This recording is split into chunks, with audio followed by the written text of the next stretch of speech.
ਇੱਕ ਓੰਕਾਰ ਸਤਿਨਾਮ ਕਰਤਾ ਪੁਰਖ ਨਿਰਭਉ ਨਿਰਵੈਰ ਅਕਾਲ ਮੂਰਤ ਅਜੂਨੀ ਸੈਭੰ ਗੁਰ ਪ੍ਰਸਾਦ ਡੰਡੌਤ ਬੰਦਨ ਅਨਕ ਬਾਰ ਸਰਬ ਕਲਾ ਸਮਰੱਥ ਡੋਲਨ ਤੇ ਰਾਖੋ ਪ੍ਰਭੂ ਨਾਨਕ ਦੇ ਕਰ ਹੱਥ ਸਤਿਗੁਰ ਆਇਓ ਸਰਨ ਤੁਹਾਰੀ ਮਿਲੈ ਸੂਖ ਨਾਮ ਹਰ ਸੋਭਾ ਚਿੰਤਾ ਲਾਹੇ ਹਮਾਰੀ ਅਬਰ ਨ ਸੂਝੈ ਦੂਜੀ ਠਾਹਰ ਹਾਰ ਪਰਿਓ ਤੋ ਦੁਆਰੀ ਲੇਖਾ ਛੋੜ ਅਲੇਖਾ ਛੂਟਹਿ ਹਮ ਨਿਰਗੁਣ ਲੇਹੋ ਉਵਾਰੀ ਸਦ ਬਖਸ਼ਿੰਦ ਸਦਾ ਮਿਹਰਬਾਨਾ ਸਭਨਾ ਦੇ ਆਧਾਰੀ ਨਾਨਕ ਦਾਸ ਸੰਤ ਪਾਛੈ ਪਰਿਓ ਰਾਖ ਲਿਹੋ ਇਹ ਵਾਰੀ ਬਾਣੀ ਗੁਰੂ ਗੁਰੂ ਹੈ ਬਾਣੀ ਵਿੱਚ ਬਾਣੀ ਅੰਮ੍ਰਿਤ ਸਾਰੇ ਗੁਰ ਬਾਣੀ ਕਹੈ ਸੇਵਕ ਜਨ ਮਾਨੈ ਬਰ ਤਖ ਗੁਰੂ ਨਿਸਤਾਰੇ ਸੋ ਕਹੋ ਟਲ ਗੁਰ ਸੇਵੀਐ ਅਹਨਿਸ ਸਹਿਜ ਸੁਭਾਏ ਦਰਸ਼ਨ ਪਰਸੈ ਗੁਰੂ ਕੈ ਜਨਮ ਮਰਨ ਦੁਖ ਜਾਏ ਹੋਵੈ ਸਿਫਤ ਖਸਾਮੰਦੀ ਨੂਰ ਅਰਸੋ ਕੁਰਸੋ ਝਟੀਐ ਤੁਧ ਡਿਠੇ ਸੱਚੇ ਪਾਤਸ਼ਾਹ ਮਲ ਜਨਮ ਜਨਮ ਦੀ ਕੱਟੀਐ ਸੱਜਣ ਸੱਚਾ ਪਾਤਸ਼ਾਹ ਸਿਰ ਸਾਹਾਂਦੈ ਸਾਹੋ ਜਿਸ ਪਾਸ ਬੈਠਿਆ ਸੋਹੀਐ ਸਭਨਾ ਦਾ ਬੇਸਾਹੋ ਜਿਸ ਪਾਸ ਬੈਠਿਆ ਸੋਹੀਐ ਸਭਨਾ ਦਾ ਬੇਸਾਹੋ ਸਤਨਾਮ ਸ਼੍ਰੀ ਵਾਹਿਗੁਰੂ ਸਾਹਿਬ ਜੀ ਤੁਖਾਰੀ ਮਹੱਲਾ ਪਹਿਲਾ ਔਗਣ ਵੀਸਰਿਆ ਗੁਣੀ ਘਰ ਕੀਆ ਰਾਮ ਏਕੋ ਰਬ ਰਹਿਆ ਅਬਰ ਨਬੀਆ ਰਾਮ ਔਗਣ ਵੀਸਰਿਆ ਗੁਣੀ ਘਰ ਕੀਆ ਰਾਮ ਏਕੋ ਰਬ ਰਹਿਆ ਅਬਰ ਨਬੀਆ ਰਾਮ रब रहया सोई अबर न कोई ਮਨ ਹੀ ਤੇ ਮਨ ਮਾਨਿਆ, ਜਿਨ ਜਲ ਥਲ ਤ੍ਰਿਭਵਨ ਘਟ ਘਟ ਥਾਪਿਆ, ਸੋ ਪ੍ਰਭ ਗੁਰਮੁਖ ਜਾਣਿਆ। ਕਰਨ ਕਾਰਨ ਸਮਰੱਥ ਅਪਾਰਾ, ਤ੍ਰਿਵਿਧ ਮੇਟ ਸਮਾਈ, ਨਾਨਕ ਅਵਗਣ ਗੁਣ ਹੈ ਸਮਾਣੇ, ਐਸੀ ਗੁਰਮਤਿ ਪਾਈ। ਕਰਨ ਕਾਰਨ ਸਮਰੱਥ ਅਪਾਰਾ, ਤ੍ਰਿਵਿਧ ਮੇਟ ਸਮਾਈ, ਨਾਨਕ ਅਵਗਣ ਗੁਣ ਹੈ ਸਮਾਣੇ, ਐਸੀ ਗੁਰਮਤਿ ਪਾਈ।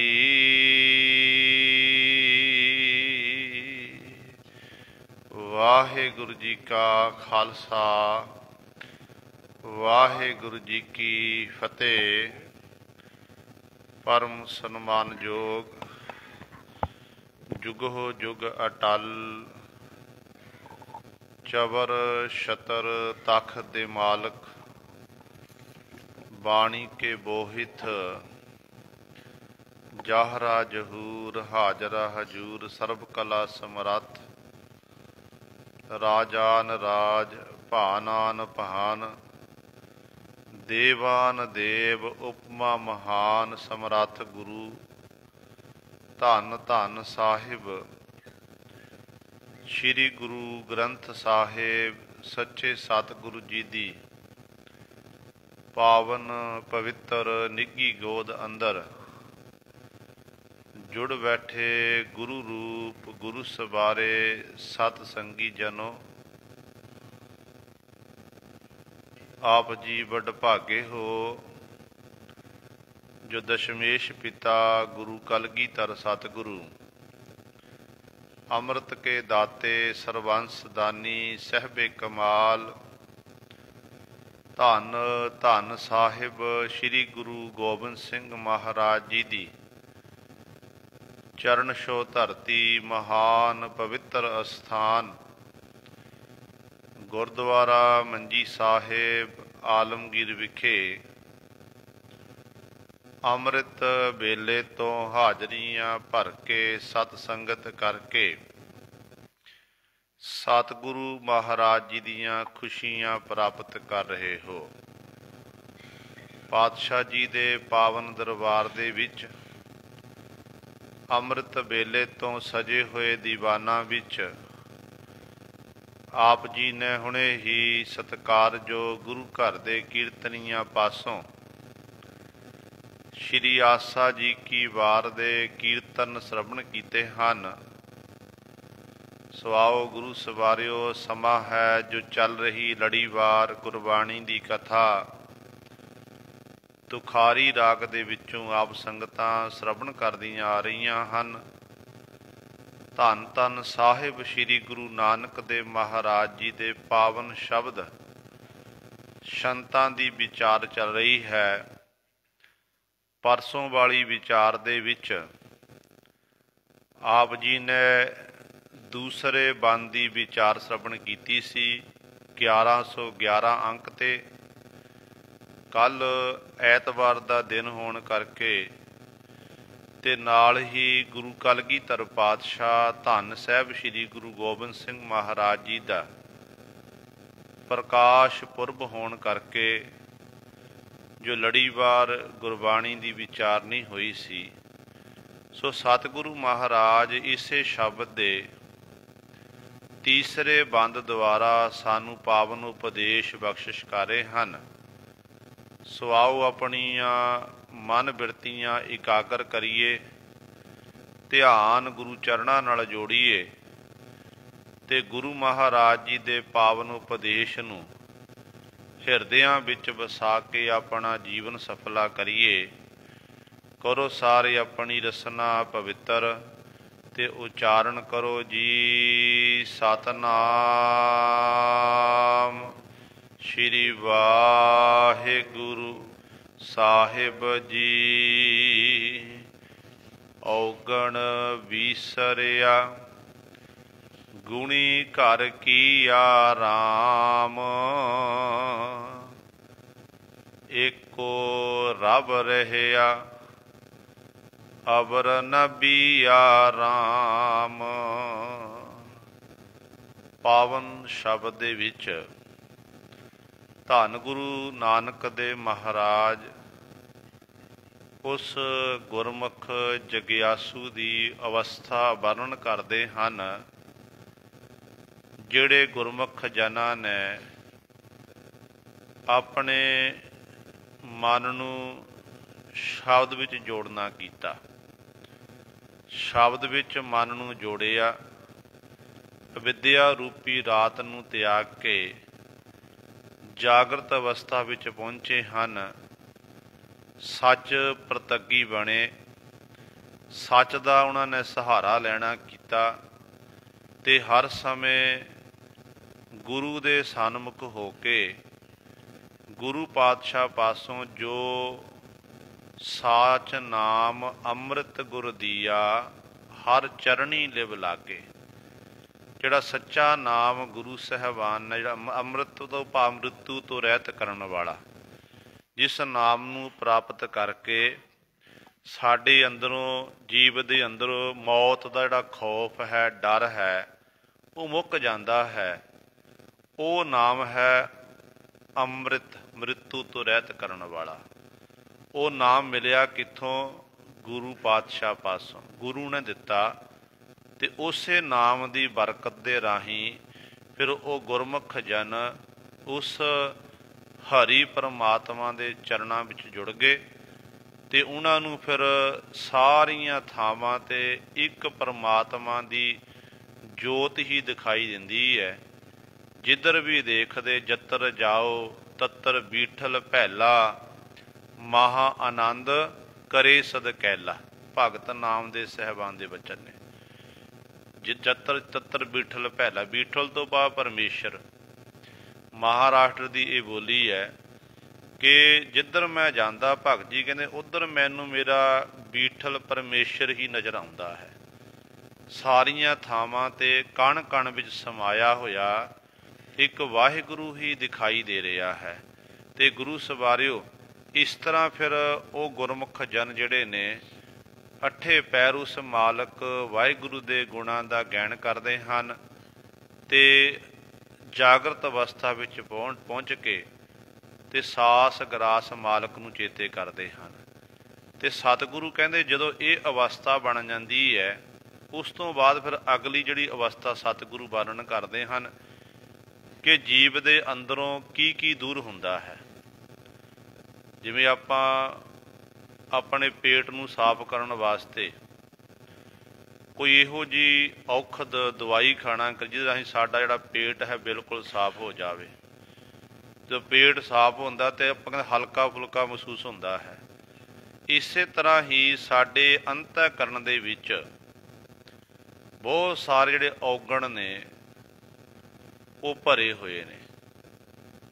औगणां दे राही साडा जिहड़ा शरीर भरिया होया, गुरबाणी विच पातशाह कहंदे ने औगणी भरिया शरीर है संत हो क्यों निर्मल होए।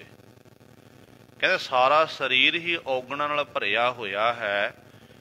ये शरीर अंतःकरण निर्मल किवें शुद्ध किवें हो सकता है? ते सतगुरु कहंदे जदों उस थां ते औगणां दी थां ते गुरु वल्लों बख्शिश कीते होए जिहड़े गुण ने, गुरु दे परोपकार ने, जदों गुरु दे परोपकार हिरदे अंदर समा गए ते औगण अपने आप ही दूर हो जाने ने। औगण विसरिया गुणी घर कीया राम। औगणा नूं फिर औगण जिहड़े हिरदे अंदर सी वो विसरिया, भुल गए। फिर उसे ही अंतःकरण विच शुभ गुणा ने अपना घर कर लिया, अशुभ गुणा ने अपना डेरा ला लिया। हुण औगण किन्ने कु हन? जदों आपां गुरबाणी पढ़दे हां, गुरु साहबान ने सानूं बार बार समझाया कि सिखा तेरे विच इन्ने औगण ने तू अपने औगणों नूं गिण के दस नहीं सकता है। जो गुरु दे ते सन्मुख जाना ना, गुरु दे सन्मुख जाके ते हथ जोड़ के भट्ट कीरत जी नूं याद कर लेना कि गुरु रामदास पातशाह महाराज दी हजूरी दे विच भट्ट कीरत जी सारे सिखां दी अगवाई करके गुरु रामदास पातशाह महाराज दे चरणां 'च अरदास बेनती करते हैं। कहते बस उस अरदास विच सिखा तैं भी शामिल हो जाना। जे भट्ट कीरत जी दे औगण सारे बख्शे जा सकते ने ते नाल तेरे भी बख्शे जाणगे। अरदास तेरी भी उस गुरु रामदास पातशाह महाराज दे दर ते प्रवान हो जानी है। आपां सतगुरु महाराज दे बचन पढ़ते हैं कि हम अवगण भरे एक गुण नाही, अमृत छाड़ बिखै बिख खाई, माया मोह भरम पै भूले, सुत दारा स्यों प्रीत लगाई, एक उत्तम पंथ सुनियो गुर संगत, तेह मिलंत जम त्रास मिटाई, एक अरदास भाट कीरत की, गुर रामदास राखो सरनाई। धन गुरु रामदास पातशाह के चरणों च भट्ट कीरत जी ने दसता कि इस तरीके ना भाई बेनती करनी है तो गुरु रामदास पातशाह फिर अपनी शरण विच रख लैणगे।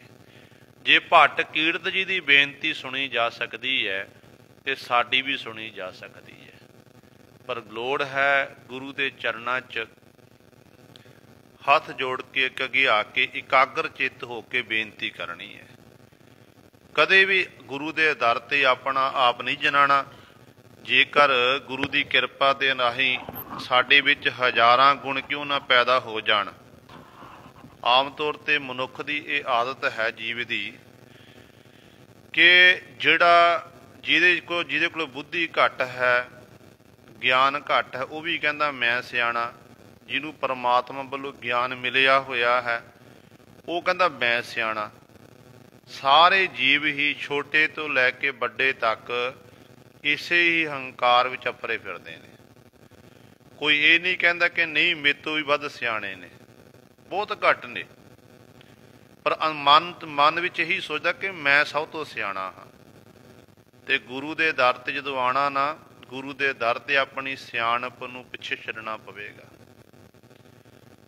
आपां रोजाना सतगुरु के बचन पढ़ते हैं तो पातशाह कहते ने सहस सियाणपा लख होहे, तां इक न चलै नाल, किव सचियारा होई है, किव कूड़ै टुटै पाल, हुक्म रजाई चलना नानक लिखिया नाल।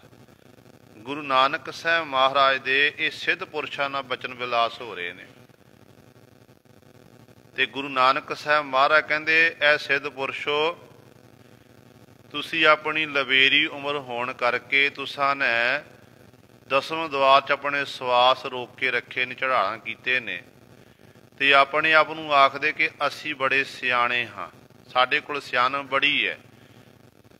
पर पातशाह कहते सहस सियाणपा ला हज़ारां सियाणप, तो लखां सियाणपां दा मालक क्यों ना तू बन जा बंदिया।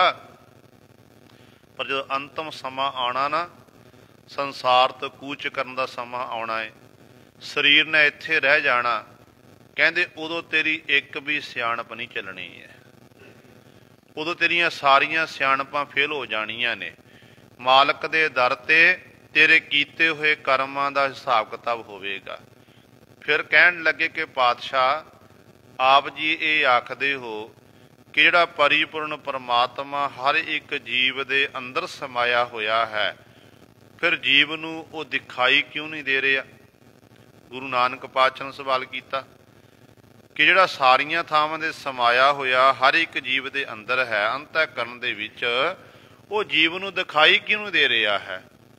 ते धन गुरु नानक दे महाराज कहन लगे कि भाई अंदर एक कूड़ दी झूठ दी कंध है। झूठ दी कंध होण करके परिपूर्ण परमात्मा बैठा होया जीव नूं दिखाई नहीं दिंदा है। ते सतगुरु फिर वो कंध क्यों टुटनी है।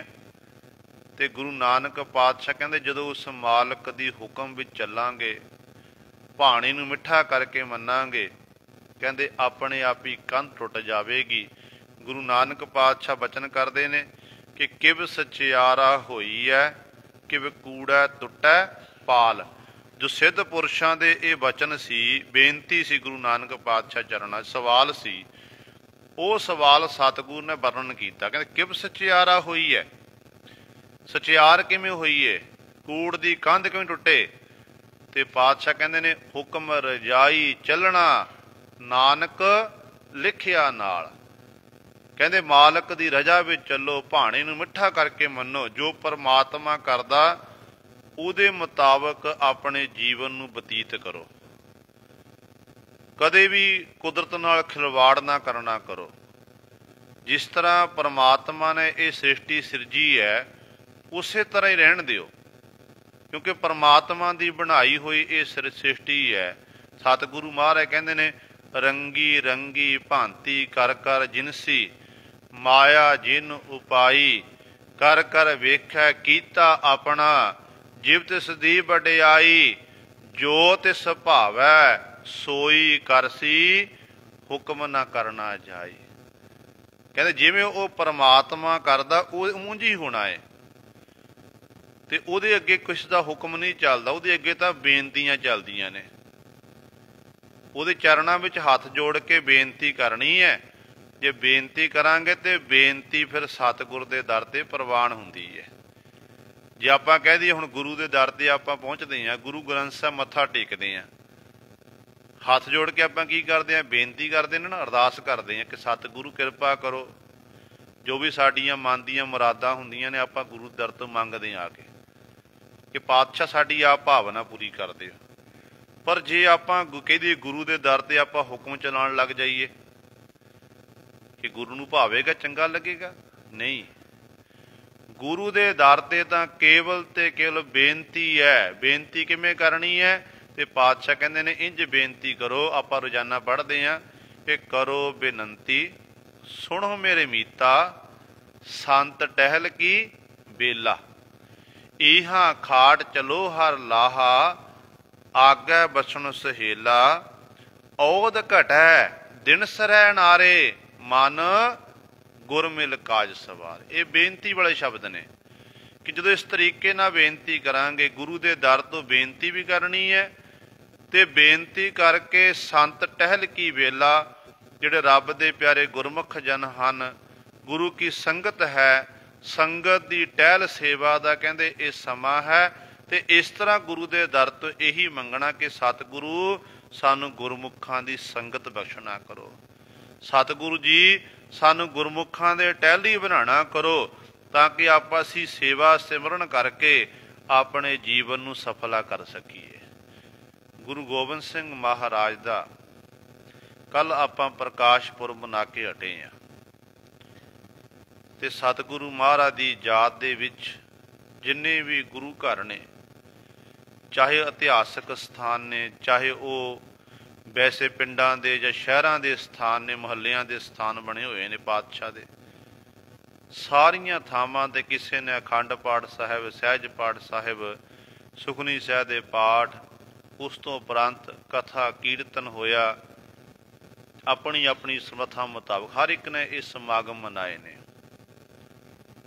ਪਰ ਆਪਾਂ ਵਿਚਾਰ ਕੇ ਦੇਖੀਏ ਕਿ ਹਰ ਸਾਲ ਸਤਿਗੁਰੂ ਮਹਾਰਾਜ ਦੇ ਪ੍ਰਕਾਸ਼ ਪੁਰਬ ਆਉਂਦਾ ਤੇ ਆਪਾਂ ਇਹ ਸਮਾਗਮ ਕਰਦੇ ਹਾਂ। ਚੰਗੀ ਗੱਲ ਹੈ, ਗੁਰੂ ਨੂੰ ਚੇਤੇ ਕਰਨਾ, ਗੁਰੂ ਦੇ ਦਿਨ ਦਿਹਾੜੇ ਮਨਾਣੇ।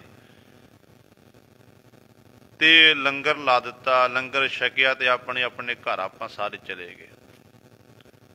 ਤੇ ਸਾਨੂੰ ਇਹ ਕਦੇ ਵਿਚਾਰ ਕੇ ਦੇਖਿਆ ਜਿਹੜਾ ਆਪਾਂ ਸਮਾਗਮ ਕਰਾਇਆ ਹੈ ਉਹਦੇ ਵਿੱਚ ਸਾਨੂੰ ਫਾਇਦਾ ਕੀ ਹੋਇਆ ਹੈ?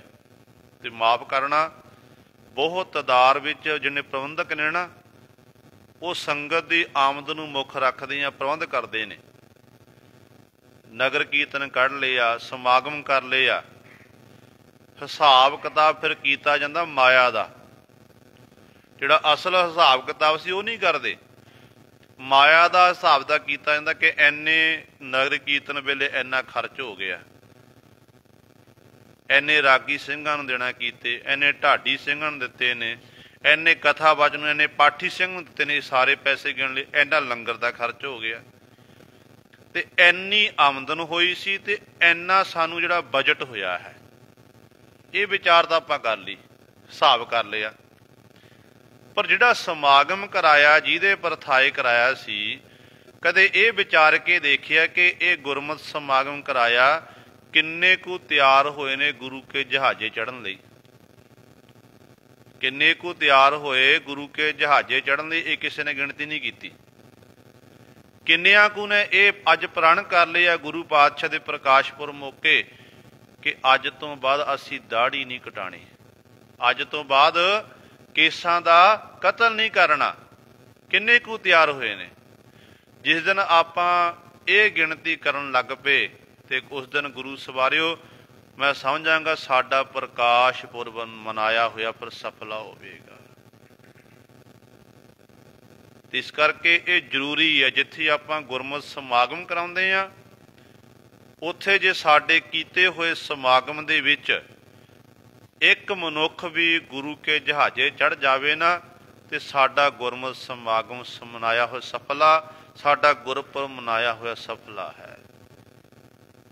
ਬੜੀ ਕਿਰਪਾ ਹੈ ਗੁਰੂ ਪਾਤਸ਼ਾਹ ਦੀ ਪੰਜਾਬ ਦੀ ਧਰਤੀ ਤੇ। ਗੁਰੂ ਕੇ ਇੰਨੀ ਸਤਿਗੁਰੂ ਨੇ ਬਖਸ਼ਿਸ਼ ਕੀਤੀ ਹੈ ਕਿ ਜਦੋਂ ਸੰਸਾਰ ਉੱਤੇ ਕੋਈ ਵਿਪਤਾ ਆਉਂਦੀ ਹੈ, ਆਫਤ ਦਾ ਸਮਾਂ ਆਉਂਦਾ ਹੈ, ਤੇ ਗੁਰੂ ਕਾ ਖਾਲਸਾ ਸਿੱਖ ਪੰਥ ਲੰਗਰ ਲਾ ਦਿੰਦੇ ਨੇ, ਲੋੜਵੰਦਾਂ ਦੀ ਸਹਾਇਤਾ ਲਈ ਤਿਆਰ ਹੋ ਜਾਂਦੇ ਨੇ। ਪਰ ਗੁਰੂ ਸਵਾਰਿਓ, ਇਹ ਗੁਰੂ ਦੀ ਬਖਸ਼ਿਸ਼ ਨਾਲ ਸਭ ਕੁਝ ਹੋ ਰਿਹਾ ਹੈ। ਪਰ ਕੋਸ਼ਿਸ਼ ਇਹ ਕਰੋ ਕਿ ਜਿੱਥੇ ਆਪਾਂ ਆਪਣੇ, ਸਾਡਾ ਜਿਹੜਾ ਵਿਰਸਾ, ਅਸੀਂ ਵਿਰਸੇ ਨਾਲ ਜੁੜੇ ਰਹੀਏ। ਸਾਡਾ ਵਿਰਸਾ ਹੈ ਸਤਿਗੁਰੂ ਗੁਰੂ ਕਲਗੀਧਰ ਪਾਤਸ਼ਾਹ ਨੇ ਸਾਨੂੰ ਦਸਤਾਰ ਪਤਾ ਕਦੋਂ ਬਖਸ਼ੀ ਸੀ? ਔਰੰਗਜ਼ੇਬ ਬਾਦਸ਼ਾਹ ਨੇ ਹੁਕਮ ਕੀਤਾ ਸੀ, ਪਹਿਲਾਂ ਜਹਾਂਗੀਰ ਬਾਦਸ਼ਾਹ ਨੇ ਕੀਤਾ ਹੁਕਮ ਕਿ ਕੋਈ ਗੈਰ ਮੁਸਲਮਾਨ ਘੋੜੇ ਤੇ ਨਹੀਂ ਚੜ੍ਹ ਸਕਦਾ, ਸ਼ਾਸਤਰ ਨਹੀਂ ਰੱਖ ਸਕਦਾ, ਸੀਸ ਉੱਤੇ ਦਸਤਾਰ ਨਹੀਂ ਸਜਾ ਸਕਦਾ। ਸਤਿਗੁਰੂ ਗੁਰੂ ਹਰਗੋਬਿੰਦ ਸਾਹਿਬ ਮਹਾਰਾਜ ਨੇ ਬਚਨ ਕਰਤੇ, ਕਹਿਣ ਲੱਗੇ ਸਾਡੇ ਲਈ ਜਿਹੜਾ ਸਿੱਖ ਸਾਡੇ ਦਰਸ਼ਨਦਾਰੇ ਕਰਨ ਲਈ ਆ ਰਹੇ ਆ, ਸਾਡੇ ਲਈ ਵਧੀਆ ਘੋੜੇ ਲੈ ਕੇ ਆਉਣ, ਸ਼ਸਤਰ ਲੈ ਕੇ ਆਉਣ, ਤੇ ਆਪ ਵੀ ਸ਼ਸਤਰਧਾਰੀ ਹੋਵੋ ਤੇ ਅਸੀਂ ਵੀ ਸ਼ਸਤਰਧਾਰੀ ਹੋਵਾਂਗੇ, ਤੇ ਅਸੀਂ ਆਪਣੇ ਸੀਸ ਉੱਤੇ ਦਸਤਾਰ ਸਜਾਣੀ ਹੈ, ਤੇ ਸਾਡੇ ਸਿੱਖ ਵੀ ਦਸਤਾਰਾਂ ਸਜਾਣਗੇ। ਇਹ ਗੁਰੂ ਹਰਗੋਬਿੰਦ ਸਾਹਿਬ ਨੇ ਬਚਨ ਕੀਤੇ। ਫਿਰ ਉਸ ਤੋਂ ਬਾਅਦ ਸਮਾਂ ਆਇਆ ਔਰੰਗਜ਼ੇਬ ਦਾ। ਗੁਰੂ ਤੇਗ ਬਹਾਦਰ ਪਾਤਸ਼ਾਹ ਮਹਾਰਾਜ ਸ਼ਹਾਦਤ ਦਾ ਜਾਮ ਪੀ ਚੁੱਕੇ ਨੇ। ਸਤਿਗੁਰੂ ਗੁਰੂ ਕਲਗੀਧਰ ਪਾਤਸ਼ਾਹ ਮਹਾਰਾਜ 9 ਸਾਲ ਦੀ ਉਮਰ ਦੇ ਵਿੱਚ ਗੁਰਗੱਦੀ ਉੱਤੇ ਵਿਰਾਜਮਾਨ ਹੁੰਦੇ ਨੇ, ਤੇ ਔਰੰਗਜ਼ੇਬ ਦਾ ਵੀ ਇਹੀ ਹੁਕਮ ਸੀ। ਜਿੱਥੇ ਹਿੰਦੂਆਂ ਦੇ ਮੰਦਰ ਢਾਏ ਜਾ ਰਹੇ ਸਨ, ਜਬਰੀ ਹਿੰਦੂਆਂ ਨੂੰ ਮੁਸਲਮਾਨ ਬਣਾਇਆ ਜਾ ਰਿਹਾ ਸੀ, ਤੇ ਗੁਰੂ ਤੇਗ ਬਹਾਦਰ ਪਾਤਸ਼ਾਹ ਨੇ ਸ਼ਹਾਦਤ ਦਾ ਸ਼ਹੀਦੀ ਦੇਣਾ ਕਿ ਚਾਂਦਨੀ ਚੌਂਕ ਵਿਖੇ, ਤੇ ਇਹ ਹੁਕਮ ਸੀ ਉਹਦਾ ਔਰੰਗਜ਼ੇਬ ਦਾ, ਕੋਈ ਗੈਰ ਮੁਸਲਮਾਨ ਸੀਸ ਉੱਤੇ ਦਸਤਾਰ ਨਹੀਂ ਸਜਾ ਸਕਦਾ, ਘੋੜ ਸਵਾਰੀ ਨਹੀਂ ਕਰ ਸਕਦਾ, ਕੋਈ ਸੈਨਾ ਨਹੀਂ ਭਰਤੀ ਕਰ ਸਕਦਾ। ਤੇ ਧੰਨ ਗੁਰੂ ਗੋਬਿੰਦ ਸਿੰਘ ਮਹਾਰਾਜ ਨੇ ਕੱਲੇ ਕੱਲੇ ਸਿੱਖ ਨੂੰ ਇਹ ਹੁਕਮ ਕਰਤਾ ਕਿ ਭਾਈ ਸ਼ਸਤਰਧਾਰੀ ਹੋ ਕੇ ਜੀਣਾ ਹੈ। ਅਸੀਂ ਸ਼ਸਤਰ ਸਜਾ ਰਹੇ ਹਾਂ, ਤੇ ਸਤਿਗੁਰੂ ਨੇ ਸਾਡੀ ਪੱਕੀ ਵਰਦੀ ਬਣਾ ਦਿੱਤੀ। ਖੰਡੇ ਬਾਟੇ ਦੀ ਪੌਲ ਦੇ ਕੇ ਕਲਗੀਆਂ ਵਾਲੇ ਪਾਤਸ਼ਾਹ ਨੇ ਬਚਨ ਕਰਤੇ ਕਿ ਭਾਈ ਤੁਸੀਂ ਇਹ 5 ਕਕਾਰਾਂ ਦੀ ਵਰਦੀ ਪਹਿਨਣੀ ਹੈ, ਤੇ ਨਾਲ ਸਤਿਗੁਰੂ ਜੀ ਨੇ ਇਹ ਦਸਤਾਰ ਦਿੱਤੀ ਸਾਨੂੰ ਕਿ ਸੀਸ ਉੱਤੇ ਦਸਤਾਰ ਸਜਾਉਣੀ ਹੈ। ਅੱਜ ਗੁਰੂ ਸਾਹਿਬ ਮਾਫ ਕਰਨਾ, ਅਸੀਂ ਆਪਣੀਆਂ ਦਸਤਾਰਾਂ ਨੂੰ ਭੁੱਲ ਚੁੱਕੇ ਹਾਂ। ਜਿਸ ਗੁਰੂ ਗੋਬਿੰਦ ਸਿੰਘ ਮਹਾਰਾਜ ਦੇ ਸਥਾਨ ਤੇ ਦਰਸ਼ਨਦਾਰੇ ਕਰ ਰਹੇ ਹਾਂ, ਤੇ ਗੁਰੂ ਨੇ ਮੌਕੇ ਦੇ ਹੁਕਮਰਾਨ ਨਾਲ ਮੱਥਾ ਲਾਣਾ ਕੀਤਾ ਸਾਡੇ ਲਈ, ਤੇ ਸਤਿਗੁਰੂ ਨੇ ਬਚਨ ਕੀਤੇ ਕਿ ਅਸੀਂ ਦਸਤਾਰ ਸਜਾਵਾਂਗੇ, ਤੇ ਨਾਲ ਸਾਡੇ ਸਿੰਘ ਵੀ ਦਸਤਾਰ ਸਜਾਇਆ ਕਰਨਗੇ। ਅੱਜ ਉਹੀ ਸਿੱਖਾਂ ਦੇ ਘਰ ਨੇ, ਉਹੀ ਪਰਿਵਾਰ ਨੇ, ਪੀੜ੍ਹੀ ਦਰ ਪੀੜ੍ਹੀ ਚੱਲੀ ਆ ਰਹੀ ਹੈ। ਪਰ ਮਾਫ ਕਰਨਾ, ਦਸਤਾਰਾਂ ਦੂਰ ਹੋ ਗਈਆਂ ਤੇ ਸਿਰਾਂ ਉੱਤੇ ਟੋਪੀਆਂ ਆ ਗਈਆਂ ਨੇ। ਇਹੋ ਜਿਹੇ ਹਾਲਾਤ ਬਣ ਚੁੱਕੇ ਨੇ। ਗੁਰੂ ਕਿਰਪਾ ਕਰੇ ਹਰ ਘਰ ਹਰ ਪਰਿਵਾਰ ਦੇ ਵਿੱਚ ਜਿਹੜੀ ਸਿੱਖੀ ਦੀ ਫੁਲਵਾੜੀ ਗੁਰੂ ਨਾਨਕ ਪਾਤਸ਼ਾਹ ਨੇ ਆਰੰਭ ਕੀਤੀ ਸੀ, ਜਿਹਨੂੰ ਗੁਰੂ ਕਲਗੀਧਰ ਪਾਤਸ਼ਾਹ ਮਹਾਰਾਜ ਨੇ ਆਪਣੇ ਸਾਹਿਬਜ਼ਾਦਿਆਂ ਦੀ ਸ਼ਹਾਦਤ ਦੇ ਕੇ ਅਨੇਕਾਂ ਜਾਨਾਂ ਤੋਂ ਪਿਆਰੇ ਸਿੰਘਾਂ ਦਾ ਲਹੂ ਦੇ ਕੇ ਉਹਨੂੰ ਪਾਲਣਾ ਕੀਤਾ ਸਿੱਖੀ ਦੇ ਬੂਟੇ ਨੂੰ, ਤੇ ਉਹ ਪਹਿਲਾਂ ਵਾਂਗ ਇਸੇ ਤਰ੍ਹਾਂ ਜਿਹੜੀ ਸਿੱਖੀ ਦੀ ਫੁਲਵਾੜੀ ਹੈ ਉਹ ਵਧੇ ਫੁੱਲੇ ਖਿੜ ਜਾਵੇ। ਇਹ ਗੁਰੂ ਪਾਤਸ਼ਾਹ ਮਹਾਰਾਜ ਆਪ ਬਖਸ਼ਿਸ਼ ਕਰੇ। ਸੋ ਗੁਰੂ ਸਵਾਰਿਓ, ਵਿਚਾਰ ਚੱਲ ਰਹੀ ਸੀ ਕਿ ਸਤਿਗੁਰੂ ਮਹਾਰਾਜ ਦੇ ਚਰਨਾਂ ਵਿੱਚ ਬੇਨਤੀ ਕਰਨੀ ਹੈ। ਬੇਨਤੀ ਕਰਨ ਦੇ ਨਾਲ ਸਾਰੇ ਜਿਹੜੇ ਔਗਣ ਨੇ ਦੂਰ ਹੋ ਜਾਂਦੇ ਨੇ। ਗੁਰੂ ਸਾਡਾ ਬੜਾ ਸਮਰੱਥ ਹੈ। ਪਟਨਾ ਸਾਹਿਬ ਦੀ ਘਟਨਾ ਯਾਦ ਆ ਗਈ। ਗੁਰੂ ਦੇ ਵਿੱਚ, ਗੁਰੂ ਕੋਲ ਸਾਰੇ ਪਦਾਰਥ ਨੇ, ਕਿਸੇ ਪ੍ਰਕਾਰ ਦੀ ਕਮੀ ਨਹੀਂ ਹੈ। ਆਪਾਂ ਰੋਜ਼ਾਨਾ ਪੜ੍ਹਦੇ ਨਾ, ਸਾਚੇ ਸਾਹਿਬਾ ਕਿਆ ਨਾਹੀ ਘਰ ਤੇਰਾ, ਘਰ ਤਾਂ ਤੇਰਾ ਸਭ ਕਿਛ ਹੈ, ਜਿਸ ਦੇ ਸੋ ਪਾਵੇ। ਜਿਹਨੂੰ ਦਿੰਦਾ ਉਹ ਪ੍ਰਾਪਤ ਕਰਦਾ ਹੈ। ਜਦੋਂ ਚੋਜੀ ਪ੍ਰੀਤਮ ਪਾਤਸ਼ਾਹ ਧੰਨ ਗੁਰੂ ਗੋਬਿੰਦ ਸਿੰਘ ਮਹਾਰਾਜ ਪਟਨੇ ਦੀ ਧਰਤੀ ਤੇ ਬਾਲ ਕੌਤਕ ਕਰ ਰਹੇ ਨੇ, ਤੇ ਸਤਿਗੁਰੂ ਜੀ ਨੇ ਅਨੇਕਾਂ ਨੂੰ ਨਿਵਾਜਣਾ ਕੀਤਾ। ਕਦੇ ਪੰਡਿਤ ਸ਼ਿਵਦੱਤ ਮਨ 'ਚ ਵਿਚਾਰ ਕਰਦਾ ਕਿ ਬਾਲ ਗੋਬਿੰਦ ਰਾਏ ਜੀ ਮੈਨੂੰ ਕ੍ਰਿਸ਼ਨ ਜੀ ਦੇ ਰੂਪ 'ਚ ਦਰਸ਼ਨ ਦਾਰੇ ਦੇਣ, ਤੇ ਗੁਰੂ ਸਵਾਰੇ ਸਤਿਗੁਰੂ ਮਹਾਰਾਜ ਨੇ ਬਖਸ਼ਿਸ਼ ਕੀਤੀ। ਜਦੋਂ ਪੰਡਿਤ ਦੇ ਕੋਲ ਗਏ ਨੇ, ਤੇ ਪੰਡਿਤ ਨੂੰ ਇੰਜ ਪ੍ਰਤੀਤ ਹੋ ਰਿਹਾ ਕਿ ਜਿਵੇਂ ਸ਼੍ਰੀ ਕ੍ਰਿਸ਼ਨ ਜੀ ਸਨਮੁਖ ਖਲੋਤੇ ਨੇ। ਕਦੇ ਗੁਰੂ ਸਵਾਰਿਓ ਫਤਿਹ ਚੰਦ ਮੈਣੀ ਉਹਦੀ ਰਾਣੀ ਨੂੰ ਨਿਵਾਜਣਾ ਕੀਤਾ। ਮਾਂ ਸ਼ਬਦ ਆਖਿਆ, ਘੁੰਗਣੀਆਂ ਆਪ ਖਾਧੀਆਂ, ਬੱਚਿਆਂ ਨੂੰ ਖਿਲਾਈਆਂ, ਉਹਨੂੰ ਕਿਰਤਾਰਥ ਕੀਤਾ। ਤੇ ਬਹੁਤ ਸਾਰੇ ਕੌਤਕ ਬਚਪਨ ਵਿੱਚ ਸਤਿਗੁਰੂ ਖੇਡਦੇ ਨੇ, ਜਿਵੇਂ ਬੱਚੇ ਆਮ ਤੌਰ 'ਤੇ ਖੇਡਾਂ ਖੇਡਦੇ ਨੇ। ਤੇ ਸਤਿਗੁਰੂ ਨੇ ਬੱਚਿਆਂ ਨੂੰ ਇਕੱਤਰ ਕਰ ਲਿਆ। ਮਾਮਾ ਕਿਰਪਾਲ ਚੰਦ ਜੀ ਨੂੰ ਕਹਿ ਕੇ ਛੋਟੇ ਛੋਟੇ ਸ਼ਸਤਰ, ਤੀਰ, ਕਮਾਨ ਸਤਿਗੁਰੂ ਜੀ ਨੇ ਤਿਆਰ ਕਰਵਾਏ। ਨਕਲੀ ਲੜਾਈ ਯੁੱਧ ਕਰਾਉਂਦੇ ਨੇ। ਆਪ ਸਤਿਗੁਰੂ ਸੈਨਾਪਤੀ ਬਣਦੇ ਹਨ। ਜਿਹੜੇ ਜਿੱਤ ਜਾਂਦੇ ਨੇ ਉਹਨਾਂ ਨੂੰ ਫਿਰ ਮਾਮਾ ਕਿਰਪਾਲ ਚੰਦ ਜੀ ਪਾਸੋਂ ਪਾਤਸ਼ਾਹ ਜੀ ਇਨਾਮ ਦਵਾਉਂਦੇ ਹਨ। ਤੇ ਜੋ ਮੁੱਖੋਂ ਬਚਨ ਸੁਤੇ ਸਿੱਧ ਕਰ ਦੇਣ, ਉਹ ਬਚਨ ਸੱਤ ਹੋ ਜਾਂਦੇ ਨੇ। ਉਹ ਬਚਨ ਸੱਤ ਹੁੰਦੇ ਹਨ। ਕਹਿੰਦੇ ਨੇ ਇਹ ਗੱਲ ਪਟਨੇ ਦੀ ਧਰਤੀ ਤੇ ਪ੍ਰਸਿੱਧ ਹੋ ਗਈ ਕਿ ਗੁਰੂ ਤੇਗ ਬਹਾਦਰ ਪਾਤਸ਼ਾਹ ਮਹਾਰਾਜ ਦਾ ਜਿਹੜੇ ਸਾਹਿਬਜ਼ਾਦੇ ਹਨ, ਬਾਲ ਗੋਬਿੰਦ ਰਾਏ ਜੀ, ਆਪਣੀ ਰਸਨਾ ਤੋਂ ਜੋ ਬਚਨ ਕਰਦੇ ਹਨ, ਤੇ ਉਹ ਬਚਨ ਉਹਨਾਂ ਦੇ ਸੱਤ ਹੁੰਦੇ ਨੇ। ਕਹਿੰਦੇ ਨੇ ਇੱਕ ਮਾਂ ਬੀਬੀ ਜਿਹਦੇ ਸ਼ਾਦੀ ਹੋਇਆਂ ਨੂੰ ਕਈ ਸਾਲ ਹੋ ਚੁੱਕੇ ਸਨ, ਘਰ ਵਿੱਚ ਸੰਤਾਨ ਨਹੀਂ ਸੀ। ਬੜੇ ਪੀਰ ਪਕੰਬਰਾਂ ਦੀ, ਦੇਵੀ ਦੇਵਤਿਆਂ ਦੀ ਆਰਾਧਨਾ ਕੀਤੀ, ਥਾਵਾਂ ਥਾਵਾਂ ਤੇ ਸੀਰਨੀਆਂ ਸੁੱਖੀਆਂ, ਕਦੇ ਕੁਝ ਰੋੜ ਚੜਾਏ, ਕੁਝ ਕੀਤਾ, ਪਰ ਕੁਝ ਵੀ ਪ੍ਰਾਪਤ ਨਹੀਂ ਹੋਇਆ। ਕਿਸੇ ਨੇ ਵੀ ਸੁਣਨਾ ਨਹੀਂ ਕੀਤੀ। ਜਦੋਂ ਹੁਣ ਬਾਲ ਗੋਬਿੰਦ ਰਾਏ ਦੇ ਕੌਤਕਾਂ ਬਾਬਤ ਸੁਣਿਆ, ਇਹ ਇਸਤਰੀਆਂ ਇਕੱਠੀਆਂ ਹੋਈਆਂ, ਕਹਿਣ ਲੱਗੀਆਂ, ਭੈਣੇ ਕਿਉਂ ਨਾ ਤੁਸੀਂ ਬਾਲ ਗੋਬਿੰਦ ਰਾਏ ਜੋ ਗੁਰੂ ਤੇਗ ਬਹਾਦਰ ਪਾਤਸ਼ਾਹ ਦਾ ਸਾਹਿਬਜ਼ਾਦਾ ਹੈ, ਉਹਨਾਂ ਕੋਲ ਜਾ ਕੇ ਬੇਨਤੀ ਕਰੋ, ਉਹ ਮੁੱਖੋਂ ਬਚਨ ਕਰ ਦੇਣ, ਤੁਹਾਡੀ ਕੁੱਖ ਨੂੰ ਭਾਗ ਲੱਗ ਸਕਦੇ ਹਨ। ਕਹਿੰਦੇ ਨੇ ਇਸ ਤਰੀਕੇ ਦੇ ਨਾਲ ਜਦੋਂ ਇਹ ਬੀਬੀਆਂ ਇਕੱਠੀਆਂ ਹੋ ਕੇ ਗਈਆਂ, ਤੇ ਬਾਲ ਗੋਬਿੰਦ ਰਾਏ ਜੀ ਹਾਣੀਆਂ ਨਾਲ ਖੇਡ ਰਹੇ ਨੇ, ਤੇ ਉਦੋਂ ਬਾਲ ਗੋਬਿੰਦ ਰਾਏ ਜੀ ਨੂੰ ਕਹਿਣ ਲੱਗੇ ਕਿ ਤੁਸੀਂ ਬਾਹਾਂ ਨੂੰ ਬਚਨ ਕਰੋ ਕਿ ਮੈਨੂੰ ਪੁੱਤਰ ਦੀ ਪ੍ਰਾਪਤੀ ਹੋ ਜਾਵੇ। ਤੇ ਬਾਲ ਗੋਬਿੰਦ ਰਾਏ ਜੀ ਖਿੜਖੜਾ ਕੇ ਹੱਸਦੇ ਨੇ, ਕਹਿਣ ਲੱਗੇ ਕਰਮਾਂ ਤੋਂ ਬਿਨਾਂ ਕੁਝ ਵੀ ਪ੍ਰਾਪਤ ਨਹੀਂ ਹੁੰਦਾ। ਕਰਮਾਂ ਤੋਂ ਬਿਨਾਂ ਕੁਝ ਵੀ ਪ੍ਰਾਪਤ ਨਹੀਂ ਹੁੰਦਾ। ਤੁਹਾਡੇ ਕਰਮਾਂ 'ਚ ਪੁੱਤ ਨਹੀਂ ਹੈ। ਪੁੱਤਰ ਦੇਣੇ ਨਾ ਦੇਣੇ ਇਹ ਅਕਾਲ ਪੁਰਖ ਦੇ ਹੱਥ ਹੈ। ਅਕਾਲ ਪੁਰਖ ਵਾਹਿਗੁਰੂ ਨੇ ਇਹ ਸ੍ਰਿਸ਼ਟੀ ਸਿਰਜੀ ਹੈ। ਉਹਨੂੰ ਪਤਾ ਹੈ ਕਿਸੇ ਨੂੰ ਕੀ ਦੇਣਾ, ਕੀ ਨਹੀਂ ਦੇਣਾ ਹੈ। ਤੇ ਇਸ ਤਰ੍ਹਾਂ ਬਚਨ ਕਰਕੇ ਉੱਥੋਂ ਸਤਿਗੁਰੂ ਹਾਣੀਆਂ ਨਾਲ ਦੌੜਦੇ ਅੱਗੇ ਚਲੇ ਗਏ। ਕਹਿੰਦੇ ਨੇ ਉਹ ਬੀਬੀ ਬੜੀ ਉਦਾਸ। ਉਸ ਸਮੇਂ ਦੂਸਰਾ ਦਿਨ ਹੋਇਆ। ਦੂਸਰੇ ਦਿਨ ਕਹਿਣ ਲੱਗੇ, ਇਕੱਠੀਆਂ ਹੋ ਕੇ ਸਾਰੀਆਂ ਮਾਤਾ ਜੀ ਕੋਲ ਚਲੇ ਗਏ। ਮਾਤਾ ਗੁਜਰੀ ਜੀ, ਮਾਤਾ ਨਾਨਕੀ ਜੀ ਘਰ ਦੇ ਵਿੱਚ ਵਿਰਾਜਮਾਨ ਹਨ। ਮਾਤਾ ਜੀ ਨੂੰ ਬੇਨਤੀ ਕੀਤੀ ਕਿ ਮਾਤਾ ਜੀ ਦੇਖੋ, ਸਾਡੀ ਜਿਹੜੀ ਇਹ ਨੂੰਹ ਹੈ, ਇਹਨੂੰ ਬੱਚੇ ਦੀ ਪ੍ਰਾਪਤੀ ਨਹੀਂ ਹੋ ਰਹੀ। ਬਾਲ ਗੋਬਿੰਦ ਰਾਏ ਦੀ ਬੜੀ ਪ੍ਰਸਿੱਧੀ ਸੁਣਨਾ ਕੀਤੀ ਹੈ, ਪਰ ਇਹ ਜਦੋਂ ਬਚਨ ਕਰਦੇ ਨੇ, ਬਚਨ ਸੱਤ ਹੁੰਦੇ ਨੇ।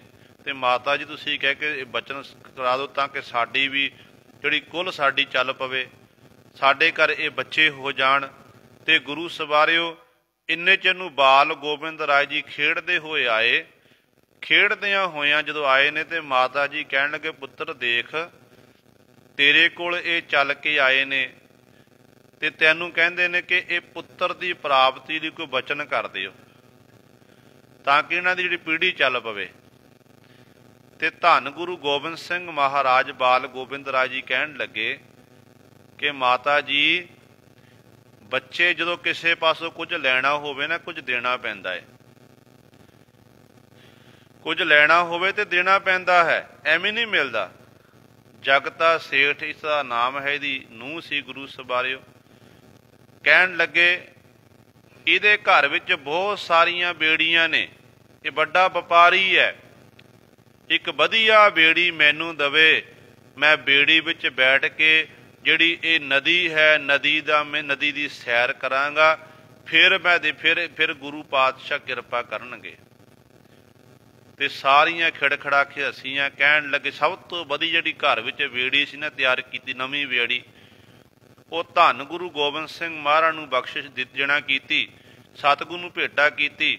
ਤੇ ਸਤਿਗੁਰੂ ਕਹਿਣ ਲੱਗੇ, ਤੂੰ ਇੱਕ ਪੁੱਤਰ ਦੀ ਦਾਤ ਮੰਗਦੀ ਹੈ, ਗੁਰੂ ਨਾਨਕ ਸਾਹਿਬ ਮਹਾਰਾਜ ਕਿਰਪਾ ਕਰਨਗੇ, ਤੇਰੇ ਘਰ ਵਿੱਚ 5 ਪੁੱਤਰ ਪੈਦਾ ਹੋਣਗੇ।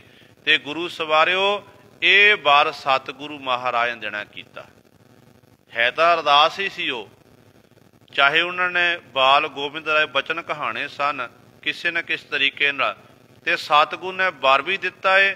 ਤੇ ਆਪ ਉਸ ਬੇੜੀ ਵਿੱਚ ਸਵਾਰ ਹੋ ਕੇ ਆਪਣੇ ਹਾਣੀਆਂ ਨਾਲ, ਸੰਗੀ ਸਾਥੀਆਂ ਦੇ ਨਾਲ, ਤੇ ਗੁਰੂ ਸੋਰੇ ਨਦੀ ਦੇ ਅੰਦਰ ਸਤਿਗੁਰੂ ਸੈਰ ਕਰਦੇ ਨੇ, ਖੇਡਾਂ ਖੇਡਦੇ ਹਨ। ਇਹੋ ਜਿਹੇ ਬਹੁਤ ਸਾਰੇ ਕੌਤਕ ਪਾਤਸ਼ਾਹ ਜੀ ਨੇ ਕੀਤੇ ਹਨ। ਜੇ ਬਾਲਕ ਅਵਸਥਾ ਦੇ ਵਿੱਚ ਧੰਨ ਗੁਰੂ ਗੋਬਿੰਦ ਸਿੰਘ ਮਹਾਰਾਜ ਝੋਲੀਆਂ ਭਰ ਸਕਦੇ ਨੇ, ਸਾਡੀਆਂ ਭਾਵਨਾ ਪੂਰੀਆਂ ਕਰ ਸਕਦੇ ਨੇ, ਤੇ ਜਦੋਂ ਗੁਰੂ ਸਤਿਗੁਰੂ ਜੀ ਗੱਦੀ ਉੱਤੇ ਬਿਰਾਜਮਾਨ ਹੋਏ, ਫਿਰ ਤਾਂ ਉਹ ਜੋਤ, ਗੁਰੂ ਨਾਨਕ ਵਾਲੀ ਜੋਤ ਉਹਨਾਂ ਦੇ ਵਿੱਚ ਆ ਕੇ ਬਿਰਾਜਮਾਨ ਹੋਈ ਹੈ। ਤੇ ਸਮਰੱਥ ਗੁਰੂ ਵਿੱਚ ਕਿੰਨੀ ਸ਼ਕਤੀ ਹੋਵੇਗੀ, ਕਿੰਨੀ ਤਾਕਤ ਦੇ ਮਾਲਕ ਹੋਣਗੇ। ਪਰ ਕਦੇ ਗੁਰੂ ਸਵਾਰੇ ਆਪਣਾ ਆਪ ਨਹੀਂ ਪਾਤਸ਼ਾਹ ਨੇ ਜਨਾਣਾ ਕੀਤਾ। ਸਤਿਗੁਰੂ ਜੀ ਉਸ ਅਕਾਲ ਪੁਰਖ ਵਾਹਿਗੁਰੂ ਦੇ ਉਪਾਸ਼ਕ, ਤੇ ਸਾਨੂੰ ਇੱਕ ਅਕਾਲ ਪੁਰਖ ਦੇ ਲੜ ਸਤਿਗੁਰੂ ਨੇ ਲਾਣਾ ਕੀਤਾ ਕਿ ਇੱਕ ਅਕਾਲ ਪੁਰਖ ਤੋਂ ਬਿਨਾਂ ਹੋਰ ਕੁਝ ਵੀ ਨਹੀਂ ਹੈ। ਜਦੋਂ ਉਹ ਵੀ ਘਟਨਾ ਯਾਦ ਕਰੋ, ਜਦੋਂ ਅਨੰਦਪੁਰ ਸਾਹਿਬ ਦੀ ਧਰਤੀ ਤੇ ਗੁਰੂ ਗੋਬਿੰਦ ਸਿੰਘ ਮਹਾਰਾਜ ਕੋਲ ਇੱਕ ਪੰਡਤ ਚੱਲ ਕੇ ਆਇਆ।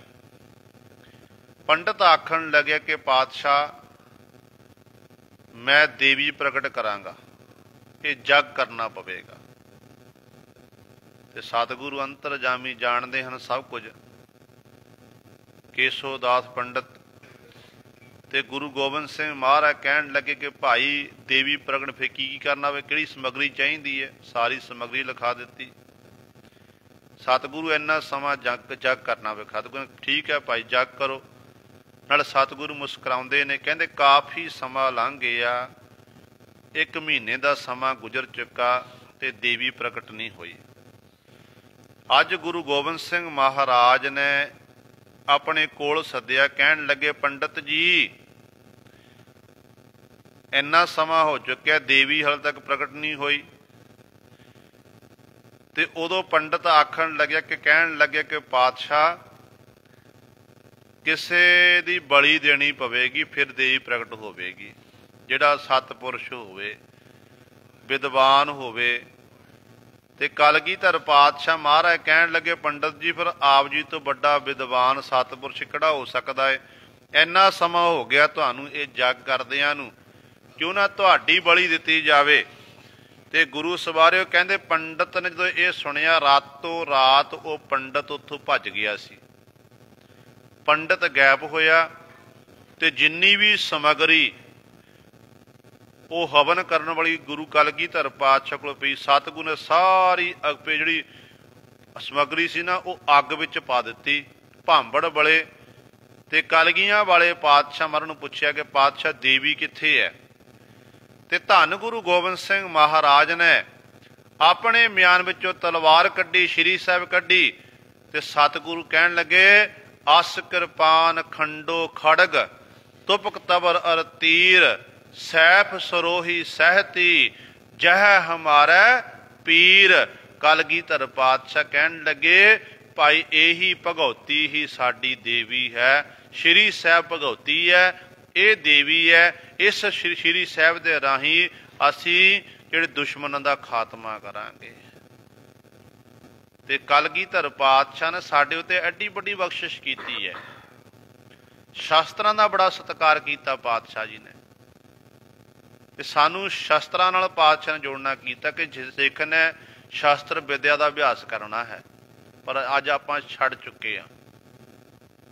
ਪੁਰਾਤਨ ਜਿਹੜੇ ਸਿੱਖ ਸੀ ਨਾ, ਬੱਚੇ ਦਾ ਜਨਮ ਹੋਣਾ, ਜਿੱਥੇ ਉਹ ਆਪ ਸ਼ਾਸਤਰਧਾਰੀ ਹੁੰਦੇ ਸੀ, ਸ਼ਾਸਤਰ ਵਿਦਿਆ ਦਾ ਅਭਿਆਸ ਕਰਦੇ, ਬੱਚੇ ਨੇ ਜਦੋਂ ਥੋੜ੍ਹਾ ਬਹੁਤ ਤੁਰਨ ਲੱਗ ਪੈਣ, ਬੱਚੇ ਦੇ ਹੱਥ ਛੋਟੇ ਛੋਟੇ ਸ਼ਾਸਤਰ ਪਕੜਾ ਦੇਣੇ। ਜਿੱਥੇ ਉਹਨੂੰ ਦੁਨਿਆਵੀ ਵਿਦਿਆ, ਧਾਰਮ ਵਿਦਿਆ ਦੇਣੀ ਹੈ, ਉੱਥੇ ਨਾਲ ਸ਼ਾਸਤਰ ਵਿਦਿਆ ਵੀ ਬੱਚਿਆਂ ਨੂੰ ਸਿਖਾਈ ਜਾਂਦੀ ਸੀ। ਪਰ ਅੱਜ ਆਪਾਂ ਇਹ ਵਿਸਾਰ ਚੁੱਕੇ ਹਾਂ। ਲੋੜ ਹੈ, ਕਿਉਂਕਿ ਸਾਡੇ ਗੁਰੂ ਸਾਹਿਬਾਨ ਨੇ ਸ਼ਸਤਰ ਵਿਦਿਆ ਆਪ ਅਭਿਆਸ ਕੀਤਾ। ਪਾਤਸ਼ਾਹ ਨੇ ਆਪ ਸਤਿਗੁਰੂ ਸ਼ਸਤਰ ਵਿਦਿਆ ਖੇਡਦੇ ਰਹੇ। ਗੱਤਕਾ ਸਿੱਖਣਾ ਅਤੀ ਜ਼ਰੂਰੀ ਹੈ। ਸਰੋ ਵਿਚਾਰ ਸਤਿਗੁਰੂ ਮਹਾਰਾਜ ਬਚਨ ਕਰਦੇ ਹਨ, ਔਗਣ ਵਿਸਰਿਆ ਗੁਣੀ ਘਰ ਕੀਆ ਰਾਮ। ਜਦੋਂ ਕਹਿੰਦੇ ਔਗਣ ਵਿਸਰਿਆ, ਮਨ ਵਿੱਚੋਂ ਸਾਰੇ ਔਗਣ ਖਤਮ ਹੋ ਗਏ, ਮੁੱਕ ਗਏ। ਹੁਣ ਔਗਣਾਂ ਦੀ ਥਾਂ ਤੇ ਹਿਰਦੇ ਰੂਪੀ ਘਰ ਵਿੱਚ ਹੁਣ ਤਾਰਾ ਚੜ੍ਹਿਆ ਲੰਮਾ, ਹਰ ਨਦਰ ਕਿਉਂ ਨਦਰ ਨਿਹਾਲਿਆ ਰਾਮ। ਜਦੋਂ ਹਿਰਦੇ ਰੂਪੀ ਘਰ ਵਿੱਚ ਕਹਿੰਦੇ ਤਾਰਾ ਚੜ੍ਹਿਆ ਲੰਮਾ, ਭਾਵ ਉਹ ਪ੍ਰਕਾਸ਼ ਹੋ ਗਿਆ, ਰੋਸ਼ਨੀ ਹੋ ਗਈ, ਜਿਹਦੇ ਰਾਹੀਂ ਸਾਰੇ ਔਗਣ ਦੂਰ ਹੋ ਗਏ ਤੇ ਗੁਣਾਂ ਨੇ ਉਸ ਘਰ ਵਿੱਚ, ਹਿਰਦੇ ਰੂਪੀ ਘਰ 'ਚ ਵਾਸਾ ਕਰ ਲਿਆ। ਫਿਰ ਅਵਸਥਾ ਕੈਸੀ ਬਣ ਗਈ? ਤੇ ਸਤਿਗੁਰੂ ਕਹਿੰਦੇ ਨੇ, ਏਕੋ ਰੱਬ ਰਹਿਆ ਅਵਰ ਨ ਬੀਆ ਰਾਮ। ਜਦੋਂ ਹੁਣ ਸ਼ੁਭ ਗੁਣ ਹਿਰਦੇ ਅੰਦਰ ਸਮਾ ਗਏ, ਅੰਦਰ ਚਾਨਣ ਦਾ ਮੁਨਾਰਾ ਹੋ ਗਿਆ, ਰੋਸ਼ਨੀ ਹੋ ਗਈ, ਪ੍ਰਕਾਸ਼ ਹੋ ਗਿਆ, ਤੇ ਉਸ ਪ੍ਰਕਾਸ਼ ਰਾਹੀਂ ਦੇਖਣਾ ਕੀਤਾ ਕਿ ਜਿਸ ਰੱਬ ਨੂੰ ਮੈਂ ਥਾਵਾਂ ਥਾਵਾਂ ਤੇ ਲੱਭਦਾ ਫਿਰਦਾ ਹਾਂ, ਉਹ ਰੱਬ ਇੱਕ ਹੈ, ਪਰਮਾਤਮਾ ਇੱਕ ਹੈ। ਉਹ ਪਰਿਪੂਰਨ ਪਰਮਾਤਮਾ ਇੱਕੋ ਰੱਬ ਰਿਹਾ, ਸਾਰੀਆਂ ਥਾਵਾਂ ਤੇ ਇੱਕ ਹੀ ਰਮਿਆ ਹੋਇਆ ਹੈ। ਮੇਰੇ ਵਿੱਚ ਵੀ, ਤੁਹਾਡੇ ਵਿੱਚ ਵੀ, ਕਣ ਕਣ ਵਿੱਚ ਉਸ ਮਾਲਕ ਦਾ ਵਾਸਾ ਹੈ। ਤੇ ਇਸ ਤਰ੍ਹਾਂ ਉਹ ਅਵਰ ਨ ਬੀਆ ਰਾਮ, ਉਸ ਮਾਲਕ ਤੋਂ ਬਿਨਾਂ ਕਹਿੰਦੇ ਹੋਰ ਦੂਜਾ ਕੋਈ ਨਹੀਂ ਹੈ। ਜਾਂ ਇੰਝ ਕਹਿ ਲਈਏ, ਅਵਰ ਨ ਬੀਆ ਰਾਮ, ਉਸ ਮਾਲਕ ਦੀ ਬਰਾਬਰਤਾ ਕਰਨ ਵਾਲਾ ਕੋਈ ਹੋਰ ਨਹੀਂ ਹੈ। ਕੋਈ ਉਹਦੀ ਬਰਾਬਰਤਾ ਨਹੀਂ ਕਰ ਸਕਦਾ, ਜਿੰਨੀ ਮਰਜ਼ੀ ਕੋਸ਼ਿਸ਼ ਕਰ ਲਵੇ। ਕੁੱਲ ਦੁਨੀਆ ਦੀ ਆਪਾਂ ਤਾਕਤ ਇੱਕ ਪਾਸੇ ਕਰ ਦਈਏ ਨਾ, ਕੁੱਲ ਦੁਨੀਆ ਜਿੰਨੀ, ਤਿੰਨੇ ਲੋਕ ਆਪਾਂ ਕਹਿ ਦਈਏ, ਤਿੰਨੇ ਲੋਕਾਂ ਦੇ ਲੋਕ ਇਕੱਠੇ ਹੋ ਕੇ ਆਪਣੇ ਸਾਰਾ ਜ਼ੋਰ ਬਲ ਤਾਕਤ ਲਾ ਲਵੇ, ਜੋ ਤਾਕਤ ਬਲ ਲਾ ਕੇ ਉਹ ਥੱਕ ਕੇ ਹਾਰ ਕੇ ਬੈਠ ਜਾਣ ਨਾ, ਤੇ ਸਾਡੇ ਗੁਰੂ ਦੀ ਅਕਾਲ ਪੁਰਖ ਦੀ ਤਾਕਤ ਉਦੋਂ ਸ਼ੁਰੂ ਹੁੰਦੀ ਹੈ। ਫਿਰ ਆਪਾਂ ਕਿੱਥੇ ਮੁਕਾਬਲਾ ਕਰ ਲਵਾਂਗੇ? ਤੇ ਪਰਮੇਸ਼ਰ ਦੇ ਦਰ ਤੇ ਪਰਮੇਸ਼ਰ ਦਾ ਮੁਕਾਬਲਾ ਨਹੀਂ ਕੀਤਾ ਜਾ ਸਕਦਾ, ਪਰਮੇਸ਼ਰ ਦੀ ਬਰੋਬਰਤਾ ਨਹੀਂ ਕੀਤੀ ਜਾ ਸਕਦੀ ਹੈ, ਗੁਰੂ ਦੀ ਬਰੋਬਰਤਾ ਨਹੀਂ ਕੀਤੀ ਜਾ ਸਕਦੀ। ਗੁਰੂ ਦੇ ਦਰ ਤੇ ਤਾਂ ਹੱਥ ਜੋੜ ਕੇ ਬੇਨਤੀਆਂ ਕੀਤੀਆਂ ਜਾ ਸਕਦੀਆਂ ਨੇ। ਜਿਹੜੇ ਭੁੱਲੜ ਲੋਕ ਗੁਰੂ ਪਾਤਸ਼ਾਹ ਦੀ ਬਰੋਬਰਤਾ ਕਰਨ ਦੀ ਕੋਸ਼ਿਸ਼ ਕਰਦੇ ਹਨ, ਉਹਨਾਂ ਨੂੰ ਇਸ ਗੱਲ ਦਾ ਗਿਆਨ ਨਹੀਂ ਹੈ। ਅਸਲ ਵਿੱਚ ਉਹ ਹਨੇਰੇ ਵਿੱਚ ਹੀ ਤੁਰੇ ਫਿਰਦੇ ਨੇ, ਉਹਨਾਂ ਦੇ ਅੰਦਰ ਚਾਨਣ ਦਾ ਮੁਨਾਰਾ ਨਹੀਂ ਹੋਇਆ। ਜਿਨ੍ਹਾਂ ਦੇ ਅੰਦਰ ਚਾਨਣ ਹੋ ਗਿਆ ਤੇ ਉਹ ਫਿਰ ਇਸ ਤਰ੍ਹਾਂ ਦਾ ਕੰਮ ਨਹੀਂ ਕਰਦੇ। ਗੁਰੂ ਸਵਾਰਿਓ, ਉਹ ਫਿਰ ਗੁਰੂ ਦੇ ਦਰ ਤੇ ਬੇਨਤੀਆਂ ਕਰਦੇ ਹਨ।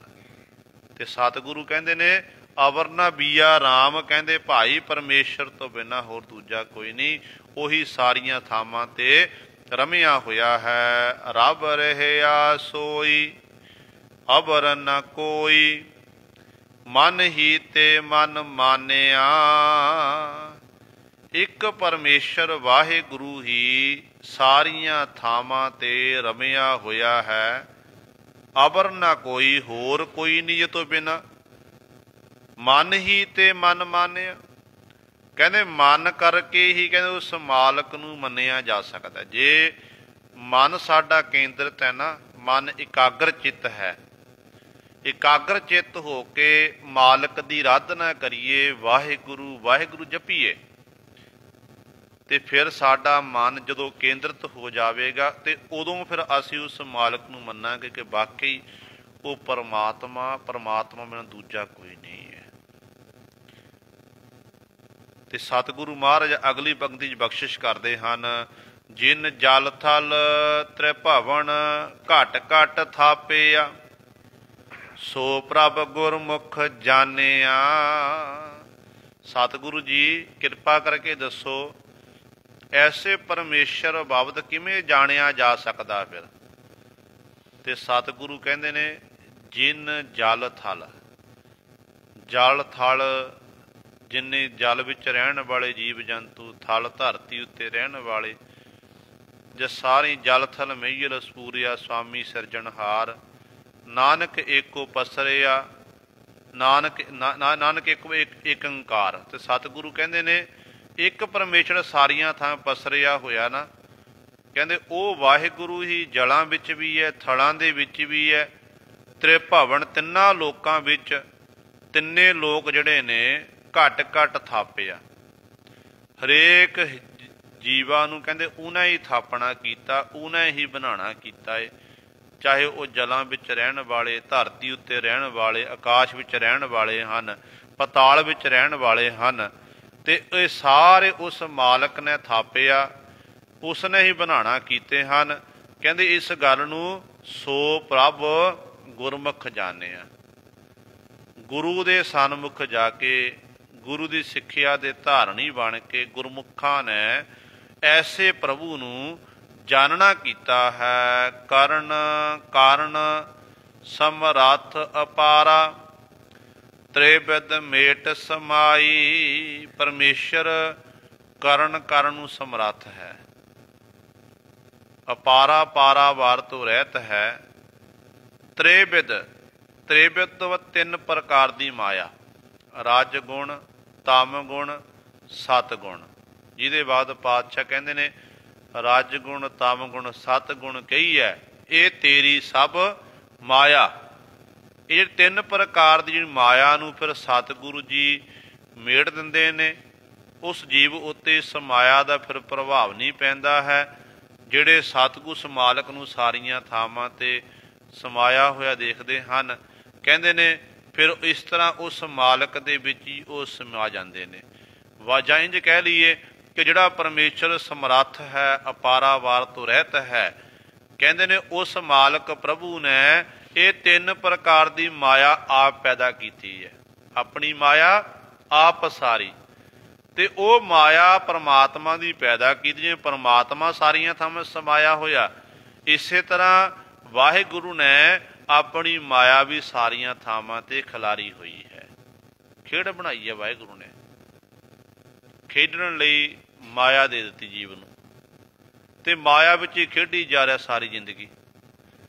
ਜਦੋਂ ਪਰ ਸਮਾਂ ਹੁੰਦਾ ਸੰਸਾਰ ਤੋਂ ਕੂਚ ਕਰਨ ਦਾ, ਤੇ ਉਦੋਂ ਪਤਾ ਲੱਗਦਾ ਕਿ ਜਿਹੜੇ ਮੇਰੇ ਪੁੱਤਰ ਧੀਆਂ, ਪਰਿਵਾਰ ਹੈ, ਰਿਸ਼ਤੇਦਾਰ, ਮਿੱਤਰ ਸੱਜਣ ਨੇ, ਜਾਂ ਮੇਰੀ ਕਮਾਈ ਹੋਈ ਪ੍ਰੋਪਰਟੀ ਹੈ, ਇਹ ਤਾਂ ਸਾਰੀ ਮਾਇਆ ਹੈ, ਇਹ ਤਾਂ ਇੱਥੇ ਹੀ ਰਹਿ ਜਾਣੀ ਹੈ। ਉਦੋਂ ਫਿਰ ਇਹ ਜੀਵ ਪਛਤਾਤਾਪ ਕਰਦਾ ਕਿ ਇੰਨਾ ਮੈਨੂੰ ਕੀਮਤੀ ਖਜ਼ਾਨਾ, ਸਵਾਸਾਂ ਰੂਪੀ ਪੂੰਜੀ। ਕੀਮਤੀ ਖਜ਼ਾਨਾ ਕੀ ਹੈ? ਸਵਾਸਾਂ ਰੂਪੀ ਪੂੰਜੀ ਵਾਹਿਗੁਰੂ ਨੇ ਦਿੱਤੀ ਸੀ, ਜਿਹਦੇ ਰਾਹੀਂ ਮੈਂ ਨਾਮ ਦਾ ਵਪਾਰ ਕਰਨਾ ਸੀ, ਨਾਮ ਜਪਣਾ ਸੀ, ਪਰ ਉਸ ਪੂੰਜੀ ਨੂੰ ਮੈਂ ਅਜਾਈਂ ਗੁਆ ਦਿੱਤਾ। ਉਦੋਂ ਪਰ ਸਮਾਂ ਲੰਘ ਚੁੱਕਾ ਹੁੰਦਾ, ਉਦੋਂ ਸਮਾਂ ਫਿਰ ਹੱਥ ਵਿੱਚ ਨਹੀਂ ਆਉਂਦਾ। फिर उदों जीव पछताउंदा है। ते पातशाह कहंदे ने ये माया भी उस मालक दी पैदा कीती है। जिवें परमात्मा सारियां थां समाया होया ते अपनी माया भी परमात्मा ने आप ही खिलारी हुई है। नानक अवगण गुण है समाणे, ऐसी गुरमत पाई। नानक गुरु जी उचारण करते हैं, कहते जिन्हां दे हिरदे अंदर फिर गुण है समाणे, गुण समा जाते हैं, उन्हां दे अंदरों फिर जिहड़े औगण ने औगण सारे दूर हो जाते हैं। ते इहो जी मत कित्थों प्राप्त हुंदी है? ऐसी गुरमत पाई, गुरमत दे धारनी बन के गुरु दी मत लैके कहंदे ये मत प्राप्त हुंदी है, जिहदे राहीं हिरदे अंदर शुभ गुण समाउंदे हन। चंगियाई अंदर पैदा हो जाती है ते बुरियाई जिहड़ी है वो जीव दे अंदरों दूर हो जाती है। ये गुरु सवारियो पातशाह जी ने साडे ते बख्शिश की है। तीसरे बंद की पातशाह जी ने विचार करवाई है। बाकी रहिंदे शब्द की विचार